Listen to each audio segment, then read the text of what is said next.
저는 18학번이라고 하고요. 학번은 18학번인데 3학년 끝나고 입대를 하고 복학을 이번에 해서 지금 4학년에 20학번이랑 같이 다니고 있습니다. 3월 22일 날 입대를 했고 1년 반 공부를 하고 9월 21일 날 이제 많이 입대를 했습니다. 입학했을 때가 코로나 때문에 대면으로 많이 못 만나는 상황이었거든요. 그래서 대면 행사 같은 걸 아예 없었어요. 그래서 뭐 스펙 같은 것도 쌓을 수가 없었고 좀 아쉬웠었죠. 그럼 다음 장래에 어떤 약사가 되고 싶은지, 그것이 군대를 결정하는데 어떤 영향을 미쳤는지 말씀해 주시면 감사하겠습니다. 중요한 일을 하는 약사가 되고 싶어요. 약국에서 이제 일하시는 분들도 당연히 중요한 일 하시고 없어서는 안 될 존재들이지만 회사나 큰 기관에서 일을 해보고 싶은 생각이 좀 있었어요. 약사로서 물론 조제 공부도 당연한 중요한 일이지만 훨씬 더 잘할 수 있는 일이 있을 거라고 생각을 해서 전역으로 생각하면서 어려운 부분이 많이 어려웠죠. 왜냐면은 또 군대를 다 안 가요. 웬만하면 졸업하고 가가지고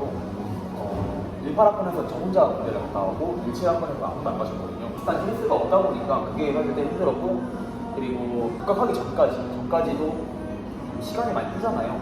그래서 그 시간을 저는 개인적으로 알차게 보낸 편인데 그러지 못했으면은 많이 시간을 많이 낭비했겠다 이런 생각이 들기도 하고 복학하면은 이제 보통 3학년은 다 친해져 있어요. 사람들끼리 대기지어서 다 친해져 있는데 거기서 이제 제가 짚고 들어가서 나도 껴서 이렇게 해야 되잖아요. 그게 쉽지 않아요.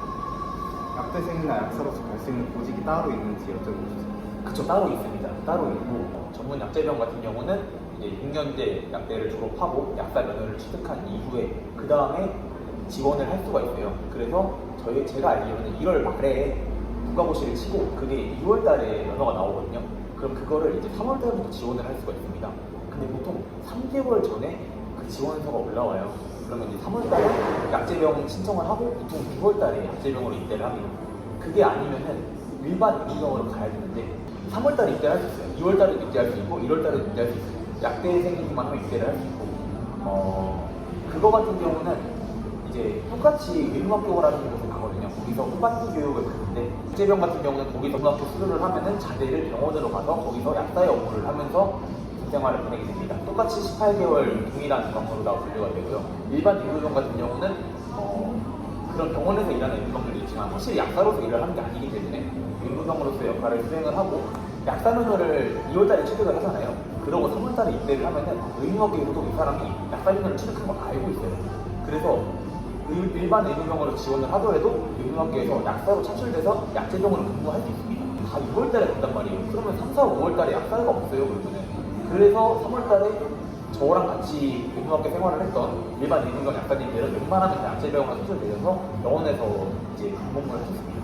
군병원에서는 ATC를 사용합니다. ATC가 자동조제 시스템인데 이제 그거에 대한 사용법을 좀 익힐 수 있다는 게 굉장히 큰 장점이고요. 일반 의무병원으로 가면은 아무래도 다룰 수 있는 약이 한정적이에요. 의무병원에서 줄 수 있는 약이 한정적인데 약제병은 이제 병원에서 일하면서 좀 더 많은 약을 다뤄볼 수 있고 그리고 또 장점은 훈련이 아무래도 적습니다. 일반 대대에 비해서 병원에서 일을 하면 확실히 훈련이 적고 그리고 병원에서 근무한다는 게 장점이거든요. 그거 어떻게 보면 장점인데 또 단점이 될 수도 있어요. 왜냐면은 일이 많아가지고 사실 막 그게 훈련하고 이런 걸 안 하더라도 아무래도 일반 의료병 같은 경우는 뭐 작업 있으면 같이 작업도 하고 이렇게 대원들이랑 같이 일하는 경우가 대다수인데 병원에서는 하나의 구성원으로서 일을 하는 거기 때문에 출근 시간도 칼같고 퇴근 시간도 칼같고 대신에 해야 하는 업무 정해져 있고 그것만 딱 하면 되는 그런 약사로서의 그래서 그런 게 저는 가장 큰 장점이지 않을까. 그러면 일반과 학생들은 못 가는 거죠? 일반과도 갈 수 있습니다. 갈 수 있는데 이제 약학과나 아니면 간호대 보통 물리치료도 많고요. 응급구조학과가 진짜 많습니다. 심지어 치기공과라고 그 치아 관련된 기계오는 그것도 가능해요. 근데 이게 일반인 사람들도 갈 수 있는데 그 점수 커트라인에서 전문과면은 그 가점을 엄청나게 많이 줘요. 그래서 미달이면 누구나 다 갈 수 있지만 미달이 다 있거든요. 12월이나 이럴 때 미달이에요. 안 가려고 해서 그럴 때는 누구나 갈 수 있습니다. 누구나 갈 수 있는데 지금도 바뀔지 모르겠는데 저 때는 그랬어요. 저 입대할 때는 이제 4월이나 이럴 때 가려면 헌혈도 하고 막 점수 채우고 그랬어요. 그래서 아무리 약대생이라 하더라도 학년이 좀 낮으면 학년이 올라갈 때만 또 가점을 주거든요. 학년이 낮으면 뭐 헌혈이나 아니면 봉사시간 이런 걸 채워서 가점을 더 얻어야 합니다. 하지만 뭐 5, 6학년 이 정도 되면은 그거 안 해도 충분한 가점이 돼서 그냥 지원만 해도 무조건 합격하는 그렇긴 합니다. 제 생각에는 2학년 끝나고 보면 좋을 것 같아요. 아니면 1학년 끝나고 가거나 그게 제일 좋지 않을까요? 졸업하고 가는 것도 물론 괜찮지만 6년 동안 학교 다니는 게 6년제 대학생들은 그럼 1학년 때부터 계속 그 군대에 대한 걸 계속 안고 가는 거거든요. 이게 해결되지 않는 군 문제에 대한 걸 6년 동안 안고 가는 건데 그때생들은 사실 뭐 약대 준비하고 이러다 정신이 없어서 편입하고 나면 또 이게 3년만 있으니까 그게 좀 다르다고 생각해요.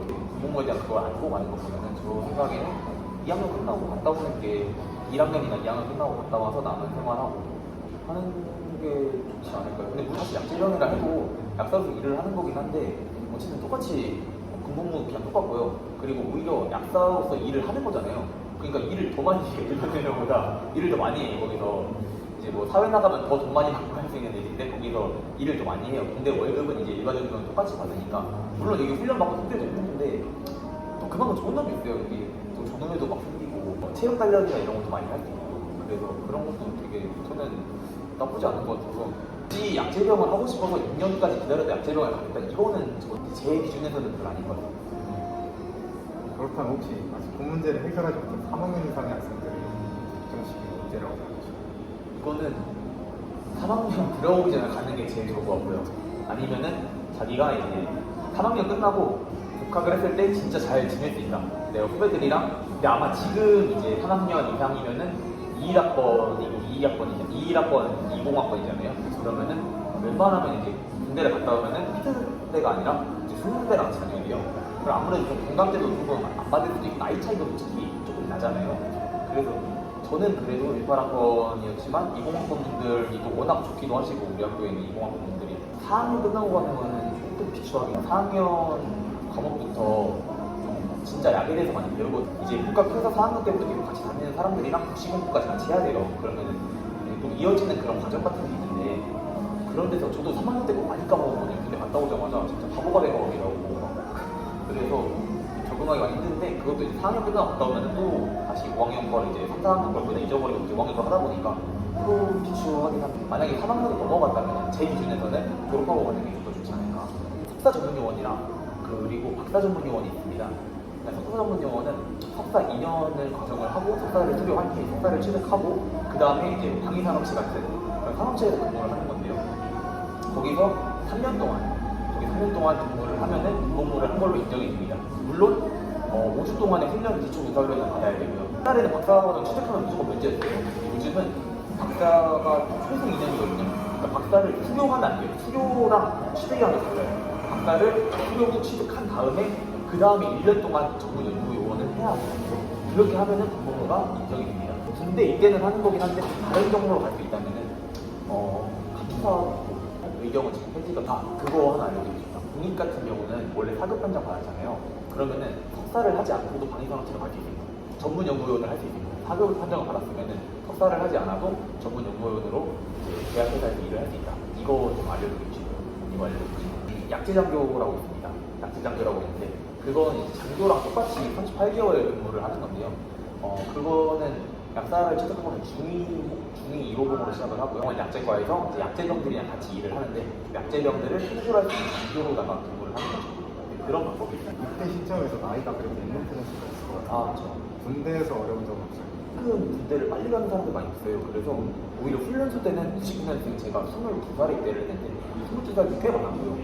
그리고 자대 갔을 때도 생활관에 저보다 나이 많은 형도 한 명 있었고 그 다음에 친구도 있었고 이래가지고 엄청 많지는 않았던 것 같아요. 그리고 어려봤자 한두 살 차이기 때문에 사실 군대 가기 전에는 한두 살 차이가 되게 크게 느껴졌는데 오히려 군대에서 이제 2살 어린 군대들이랑도 이제 말 풀고 이렇게 잘 지내다 보면은 한두 살 차이는 진짜 아무것도 아니구나 그런 생각을 해서 나이에 대한 그런 걸 굳이 가질 필요가 있나라는 생각이 딱히 괜찮은 것 같아요. 마지막으로 미필 선생님들께 하고 싶은 말씀 한마디 해주세요. 저는 군대를 갔다 왔지만 너무 크게 막 걱정 안 하셨으면 좋겠어요. 물론 진로나 이런 거에 대해서 걱정이 들 수도 있겠지만 저도 물론 되게 좋은 시기에 뭐 휴대폰을 쓸 수 있었고 월급도 어느 정도 오른 시기에 군대를 했기 때문에 되게 감사하게도 좋은 환경에서 근무를 했지만 이제 월급도 점점 더 오르고 아마 군무에 대한 처우 개선은 계속 이루어질 거예요. 그래서 아무리 좀 시기가 늦춰진다고 하더라도 너무 조급해하지 마시고 그리고 사실 군대가 힘들긴 하지만 진짜 옛날에 비해서 막 구타, 가혹행 이런 거 진짜 없어졌거든요. 그런 것 때문에 너무 이렇게 막 걱정하지 않으셨으면 좋겠고 진로가 뭔지 아직 모르시는 분들이 많을 것 같긴 한데 약사라고 해서 무조건 회의 약사로다가 해서 꼭 개국하는 게 기만은 아니거든요. 자기가 진짜 뭘 하고 싶은지 일부러 생각을 해보고 그 진로에 맞춰서 그 진로를 가지려면은 언제 그 공부를 해결해야지 가장 좋을까를 계속 고민하는 시간을 많이 가지셨으면 좋겠어요. 네, 오늘 인터뷰 응해주셔서 감사합니다. 아. 오늘 인터뷰 마치겠습니다. 감사합니다.